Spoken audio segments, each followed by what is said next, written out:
gonna break down exactly what's happening when you talk to somebody that has higher status than you. And most importantly, I'm gonna show you how to shift that dynamic in your favor so they take you seriously. Odds are, you're not the wealthiest person in the world. At some point, you're gonna be around others who are wealthier than you, that have higher status than you. So if you don't know how to interact with those people and do it the right way, they wanna get rid of you. Most people completely fall apart the moment they're in a room with somebody that's more successful and they don't even realize they're doing it. I've trained over 1 million salespeople and business owners in every industry. And the people who consistently get taken seriously by high status individuals are not necessarily the most talented. They just understand how to frame their status better in that conversation.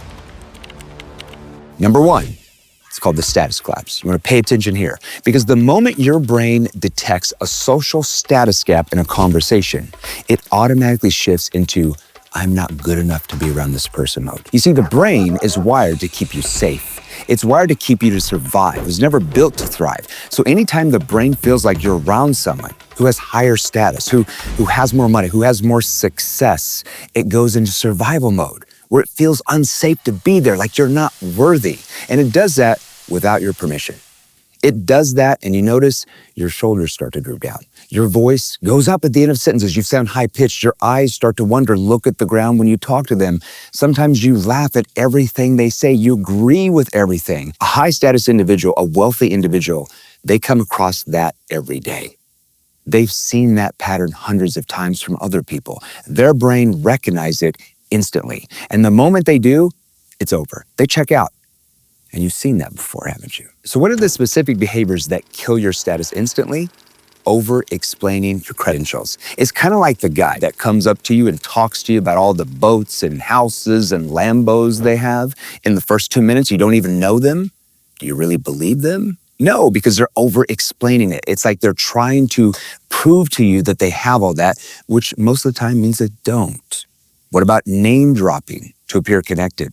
Have you ever seen somebody do that to you, that just instantly they're a stranger, they start name dropping, oh, that's my best friend, that's my best friend? Having a salad with my good friend Bradley and Cooper, and we were talking about cartwheels. Wow. And you feel like they're full of crap. Feeling silence with nervous energy. Have you ever been at a dinner table and somebody talks about how great they are, like somebody that you just met and they talk about all the great things they do and they just go on and on and on.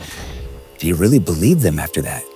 Rarely, because it comes across like they're trying to prove themselves, like they're nervous about it, okay? Here's the thing. These don't read as confident. They read as someone who needs to be accepted.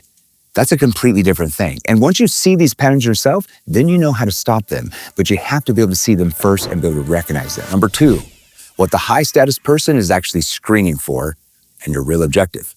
Here's what high status people are actually paying attention to. One thing above everything else. What does this person want from me?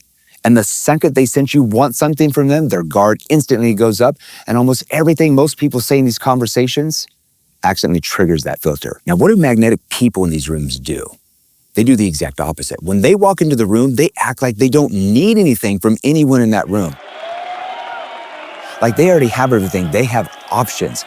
That triggers curiosity in the wealthy person's mind. That triggers them to start thinking, who's that person? I haven't seen them. They're different. They're not coming up to me. They act like they don't need me. This is what I teach with what I call NEPQ, neuro-emotional persuasion question. High intent, but low attachment. When you walk into a situation, you act like you don't necessarily need them. You're not the one that has the problem. The other people do, the other person does, but you're the one that can solve that. And that is simply attractive. It's magnetic. You're not there to try to convince them. You're creating the conditions and you're learning how to ask the right questions where they convince themselves.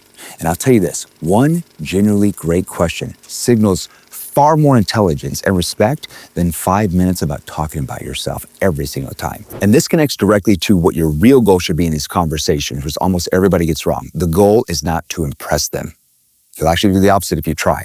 The goal is to make them feel understood at a level they almost never have experienced before. Because at the top, everyone is either trying to get something from that person or telling them what they want to hear. You are different. You're breaking that pattern. That is what's called a pattern interrupt. Someone who does neither stands out instantly. That's what we call Write this down. Situational status. Write that down. That's important to you. Has nothing to do with how much money you have and everything to do with how that individual perceives you in that situation with whatever you're talking about, that you have high status, that you have value. They perceive the value higher just because of the questions you ask them and how you interact where you don't need them, or they feel like you're not there, like you don't need them. They actually might need you. Let's go to number 3, tonality. It's a secret lever nobody talks about. Now, let me give you something most people have completely overlooked. How you say the words. That's your tone, and it's how the other person interprets your intention behind everything you say and ask. So that same exact question, asked in 2 different tones, produces a completely different outcome in the brain of the other person you're talking about. Now, a slightly concerned tone, a tone that shows empathy, when asking about a challenge they face, causes that person to go deeper, like emotionally deeper. For example, they might tell you a challenge or some type of issue that's going on, and you could lean in and say, how long has that been going on for? You see that shift in the tone? That's a concerned tone, a tone that shows empathy. It causes them to feel safe, like they can trust you, like you care about them, right? And watch how they open up to you. Now, let me give you another example. How about a confused tone? Now, I'm not talking about like, I'm 108 years old and I'm like confused, like I don't know what I'm doing. But when somebody says something and you don't quite understand it, you want them to open up and elaborate on it, you can lean like, oh, how did you mean by that? Like, I'm confused, like I don't understand. Like, oh, how did you mean when you said X? That's a confused tone. Now, subconsciously, what that does in the brain is it triggers them in their mind to say, oh, he didn't understand what I meant by that. I need to elaborate that more. And that's when they start to open up more. So for example, and I want you to try this at home today. Go to a loved one, and anytime they give you any type of emotional world, like I feel stressed, I feel frustrated, I have some anxiety, I feel pressure at work, I've got some tension with the kids, just lean in, put your hand on your chest and say, tension, or stress, or frustrated. And you do that with that concerned tone and watch how they instantly emotionally open up and notice how close they start to feel to you. It builds massive trust. Try it today. I promise you it'll work. Lean in, hand on the chest. Hold on, how did you mean? Or stress? And just repeat back that one emotional word. You see, when we train people with NEPQ, tonality is one of the first things that we work on with you because it doesn't matter how good your questions are if the tone makes it feel like you're interrogating them or you're just reading from a script like a robot. Your tone is how it's going to determine whether they accept what you're saying or they don't. Now, number 4, how do you open and how do you hold your ground? You see that first 10, 15, 30 seconds of every conversation you're going to be in, this is where it's won or lost. I always say any interaction can be won or lost at hello. So when you open up with your background, who you are, what you've done, where you went to college, who you've worked with, it immediately signals what to somebody with higher status, that you have an agenda. Their brain reads it as they're wanting something from me, so they're trying to make themselves look good. And now you're working uphill. Now their guard is completely up, and you've seen that before, haven't you? So what actually works is entering their world, their frame first. So lead with real observation, or maybe a well-researched question about something that's going on in their life. Maybe something you read about them online. Show you did your homework. Make them feel interesting, not feel like you're trying to sell them yourself. So instead of saying, I've been in industry X for this years and I work with this and I know this, try something like this. I was reading something online that you posted a couple days ago when you were talking about X, Y, and Z. It was really brilliant. What was behind you actually making that statement? I'm just curious. That one little question right there, that's obviously going to be different context for different situation, but that little question there tells them more about you than 5 or 6 minutes of you self-promoting yourself, because nobody cares about you. They only care about who? Themselves. That's just human behavior 101, right? Now, let's also take a look at the middle of the conversation. The other person pushes back, maybe on something you say, doesn't agree with you, maybe goes quiet, shifts their energy. Most people do what? They immediately go into appeasement mode. They backpedal. They start to over-explain to try to prove their point. They try to recover something that wasn't even lost. The principle I live by here is this. Write this down.